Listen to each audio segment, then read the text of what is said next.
Today, I want to play a little game here, a game of compare and contrast between Donald Trump and those on the left who would like to replace him. It's an important exercise because we can never forget how chaotic the world would be right now had Trump not won the White House last November. And it's a fact that even his critics are starting to grudgingly admit in the wake of his Israel-Hamas peace deal. Now, though, Trump, having done that, is turning his sights on other trouble spots like Venezuela, which he has declared as a sponsor of narco-terrorism, allowing him to use the military to simply blow up drug-running speedboats out of the water, rather than trying to intercept them with law enforcement, which is a far riskier and dangerous proposition. Now, then we've got, in Venezuela, we've got the Venezuelan dictator Maduro, who is more than just a sponsor of narco-terrorism. He is also the Venezuelan dictator since 2013 who has continued the policies of Hugo Chavez that turned what was once one of the most beautiful countries in South America into a third world hellscape. Now, asked about why the United States has had this change in policy towards Venezuela, designating it a narco-terrorist state sponsor, Trump had this to say in his usual blunt style. On Venezuelan boats, I want to ask you, why not have the Coast Guard stop them, which it is empowered by law to do? You know, this way you can confirm who's on the boat and ensure that they're doing what you suspect. Because we've been doing that for 30 years, and it has been totally ineffective. They have faster boats. Some of these boats are seriously, I mean, they're world-class speedboats, but they're not faster than missiles. But we've been trying to do that for years. But they're not faster than missiles. Trump has also said that he has authorized covert CIA operations inside Maduro's Venezuela, though I'm not sure how covert they might be now that they've been announced.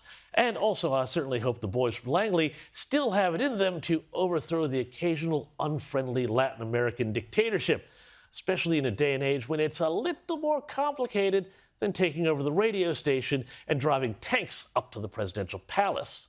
But according to Trump, all of these actions have freaked Maduro out and caused him to come cap in hand. And he's expressed this in only the way that Donald Trump can.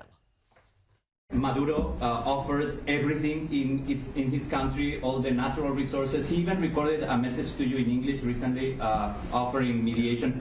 What should we do in order to stop that? He has offered everything.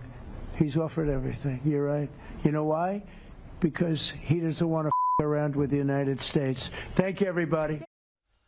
That's right. Maduro has been FAing around, and now he doesn't want to FO, as the old saying goes. And it's a smart move by him if it's true, but we'll see what happens there, because Trump's no-nonsense style is all about using his blunt transactional negotiating techniques backed up by force, a skill he learned in the bad old pre-cleanup days of New York City's construction industry. And this sort of diplomacy, which also has precedent in previous U.S. administrations, such as those of Teddy Roosevelt and William McKinley, is in contrast, and here's the contrast to the compare, to the airy-fairy Democrats, who seem to be all about the feels and not about the facts. And there was a great example of this just a few days ago when CNN held a town hall with Bernie Sanders and, you know her well, Alexandria Ocasio-Cortez on the government shutdown, and AOC was in fine form talking about environmental pollution. Rivers in rural areas were on fire because of corporations poisoning the people who lived in those areas. Poor middle-class communities getting poisoned and dumped on by corporations like Deloitte. Corporations like Deloitte? I'm sorry, I think you mean DuPont. Deloitte is an accounting firm, and that she also talked about that sweet, sweet, thirst-quenching air. Instead of talking about having air that's drinkable. Ah, yes, that cool, refreshing drink. And she also talked about whether or not illegals should get taxpayer-funded health care. But can I ask you on this to follow up? Because you said that it is federal law that people, undocumented immigrants, can't get Medicare, Medicaid, the Obamacare subsidies. Do you believe that should be the law, though? Or do you think undocumented immigrants should have access to federally funded health care? I believe personally that health care is a human right. I believe that every person should be able to go to the doctor. So you can see the difference here before you, but before you laugh too hard about the difference between Donald Trump and AOC, get this. The betting markets already have AOC as third most likely to win the presidency in 2028 after J.D. Vance, followed by California Democrat Gavin Newsom. And if she teams up as Newsom's vice presidential running mate, well, there's every chance she could wind up the proverbial heartbeat away. God help us all, because none of these good things are happening. None of these good things that are happening today would be happening had we wound up with Kamala and all that would have gone on with that. And we are not continually vigilant. If we're not continually vigilant, that is what will happen. And that, my friends, is your truth bomb this week.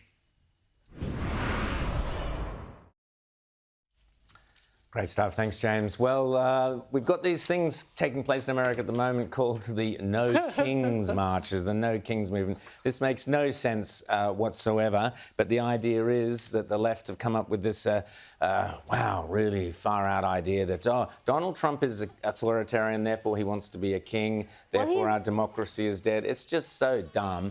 But the weird thing, Rita, is there seem to be mainly old white people.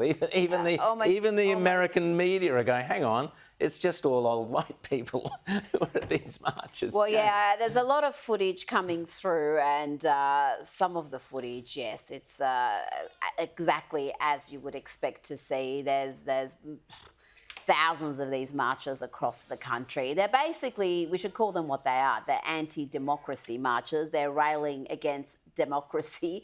There was an election. Donald Trump won in a landslide. Not only did he win the Electoral College in a landslide, he won every swing state. He won the electoral vote, the popular vote, I should say, the first time in 20 years the Republicans won the popular vote. So to suggest that he doesn't have a mandate to implement the policies that he was elected on, because that's precisely what he's doing. He's doing precisely what he said he would do. There's no surprises here. He didn't say, I'm going to do A and B, and got into power and did C and D. So these marches are just a massive tantrum. That's what they are. It is a tantrum. It is kind of comical, and I love how Donald Trump's leaning into it. He's posting pictures of himself with a crown, and his office is. Oh yeah, yeah. It is a massive joke. It is a massive joke. It is also massively cringe. Do we have the footage of the dancers? Can we play the dancers? Oh God. Here we have go. a look at this.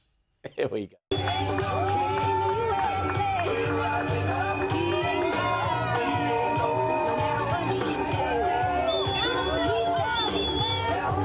That's not We dancing. can do it. Guys. We can do it. What is that? No That is the worst thing I've ever seen. That's fake news to call that dancing. Yeah, well, it is. It as somebody said, it looks like they all stepped in a dog mess. But like seriously, that's what we're dealing with here.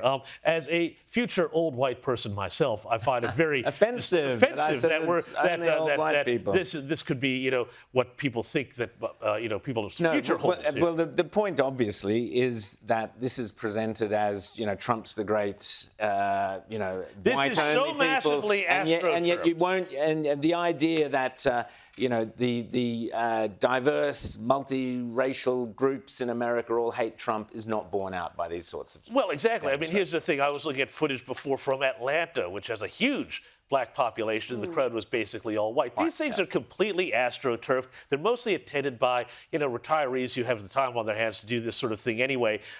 It's all organized. I don't know where the money is coming from, but I think it would be pretty interesting. The other interesting thing is that, they're all saying, oh, well, we're all Antifa now because we're anti the fascism of the Trump administration. And it's like, in a fascist, two things. Number one, in a fascist regime, you wouldn't be allowed to have a no kings movement. I'm sorry. Like, countries that have dictators don't have these sorts of protests on the street. That's the first thing. And the other thing here is, as you say, it is completely against what the democratic will of the people as expressed in November was, but it is also, there's a strong communist element Oh, to what a this. surprise. Because when they talk about anti-fascism, they claim that they mean it in the sense of, the Allies storming the beach of Normandy. No, they really mean anti-fascist in the sense of Stalin storming through Eastern Europe.